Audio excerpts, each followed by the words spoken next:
If you're a string player, one of the first things you learned to play was probably the D scale.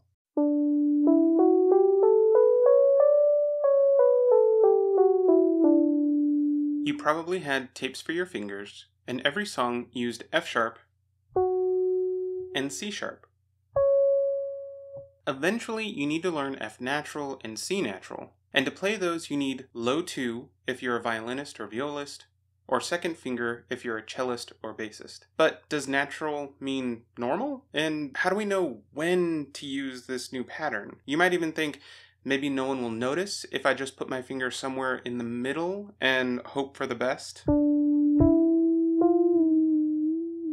It's time to make sense of all of this nonsense. Let's start at the very beginning. You know that in music we have 7 letters, from A to G. Then we start over with A again. And since the notes sound higher with every letter, we can arrange them vertically. We can even think of these as building blocks. Some of these notes are closer to each other than the others. The letters B and C are a half step apart, which means they're as close as 2 notes can be. E and F are also a half step apart. By the way, sometimes we use this little V mark to remind us that notes are a half step apart in our music. But let's keep going. All of these notes are natural, meaning that they're not flat or sharp. On a piano keyboard, all of the white notes are natural. All of the notes you've been playing on your instrument have been natural except for F sharp and C sharp. What does that mean? What exactly is a sharp? All notes come in 3 flavors: flat, natural, and sharp. A sharp makes a note sound a half step higher than natural, and a flat makes a note sound a half step lower than natural. Since most notes are natural, we don't usually use the natural sign. We only use it if we need to clarify that a note is not flat or sharp. Going back to our building blocks, between A and B is an A sharp. Because remember that a sharp makes a note sound a half step higher. B and C are already as close as they can be, so we'll leave them alone for now. A half step higher than C is C sharp. A half step higher from D is D sharp. E and F are already a half step apart, so we'll keep going with F sharp and G sharp. Don't forget that after G we start over with A, so the whole pattern begins again. Let's listen to the whole sequence from A to A using each natural and sharp note.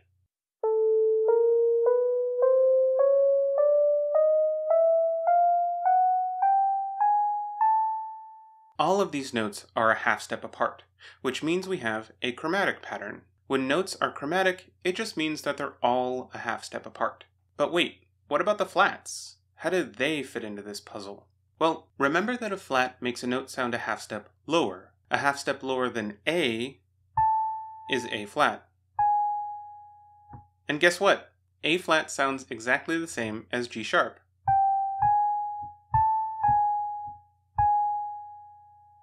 As you can see on the piano keyboard, it's the exact same note. Notes that can be called 2 different things are called enharmonic. G sharp and A flat are enharmonically the same note. So let's complete our puzzle, adding the flats to all the sharps. A half step lower from G is G flat.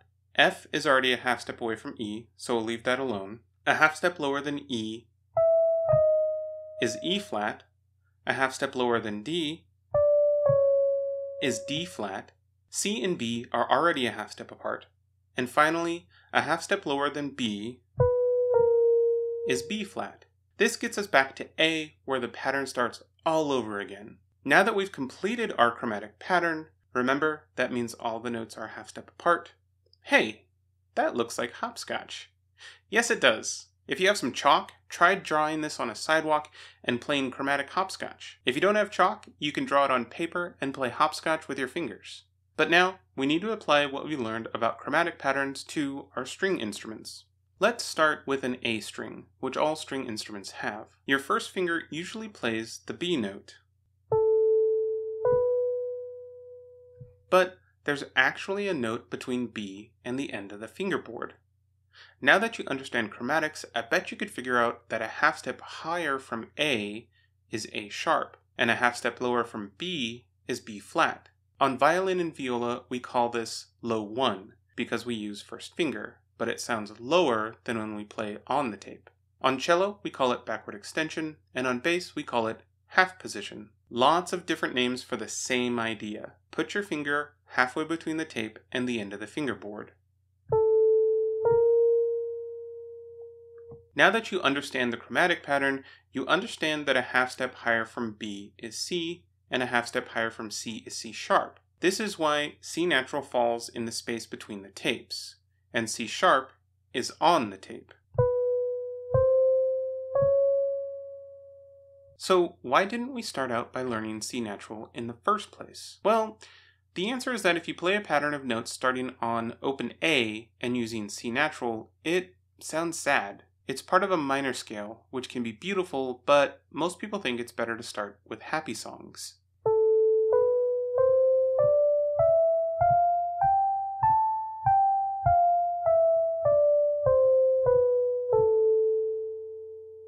Let's see if you can apply what you know to the D string. What would the space between the end of the fingerboard and the first tape be called? There are two possible answers here.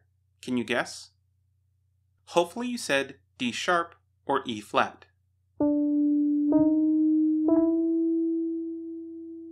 We already know the first tape is E, so what is the space between E and the next tape? Hint, E and F are a half step apart. You guessed it, that spot is F. F natural to be specific, but remember we only need to use the term natural if we need to clarify that it's not flat or sharp. You already know F sharp and G,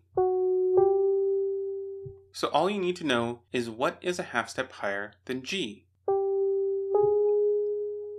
The answer is G sharp, also known as A flat. On violin and viola, we call this high third finger, in the space between third and fourth finger tape. On cello, it's called a forward extension. On bass, since your strings are tuned in fourths, your G sharp is actually half position 1 on the G string. By the way, here are the G string notes for bass. Don't forget, you'll have to shift to third position with first finger on the note C. Congratulations! You know everything you need in order to play a chromatic scale from open D to high D. Try naming the notes as you play.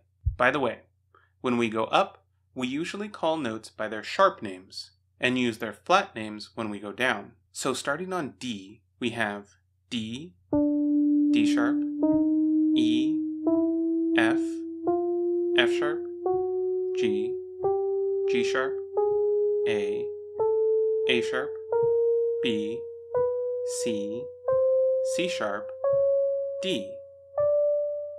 Don't go to D sharp because we want to match the open D string. Going down, we have D, D flat, C, B, B flat, A flat, G, G flat, F, E flat, and D.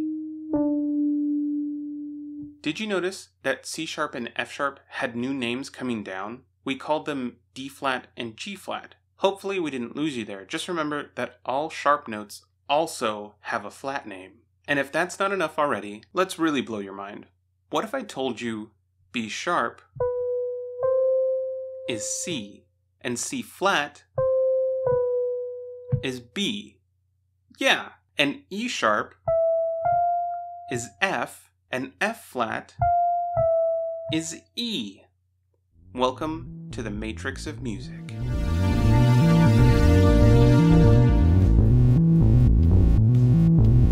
Thank you for watching. This episode was written by Anne-Marie Patterson, an orchestra teacher and clinician who has been an educator for over 20 years. You can learn more about Anne-Marie and her teaching on her website, www.stringsintheclassroom.com. And a special thank you to my patrons on Patreon who helped make this video possible. Thank you.